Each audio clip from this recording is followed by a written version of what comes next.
साहब, आपके पड़ोसियों ने बताया था कि आपको काम वाले की जरूरत है। भैया पैसे कितने लोगे? पैसे का क्या है, पैसे तो बात की बात है, पहले काम जरूरी है। वो प्रेत आत्मा उस गुड़िया में थी और अब वो गुड़िया उस बच्चे ने तोड़ दी है, तो अब वो आत्मा उस बच्चे में आ चुकी है। अब वो आत्मा और ताकतवर हो चुकी है। अब उसको उसके शरीर में से बाहर निकालने का सिर्फ और सिर्फ एक ही रास्ता है, वो है चर्च के पादरी रॉबर्ट हुक। आइए साहब आइए, मैं दिखाता हूँ। यही कमरा है जिसमें से मैडम जी की अजीब व गरीब आवाजें आती है।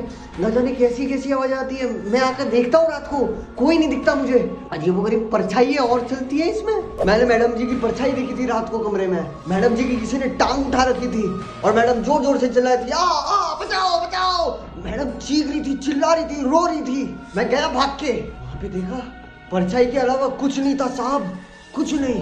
कुछ सही नहीं लग रहा साहब। मैडम जी के कमरे में से एक सुई, एक नींबू और 3 गुड़िया और कुछ ऊपरी चक्कर लग रहा है मैडम के ऊपर साहब। मुझे तो बहुत डर लग रहा है साहब, प्लीज बचा लो मुझे साहब।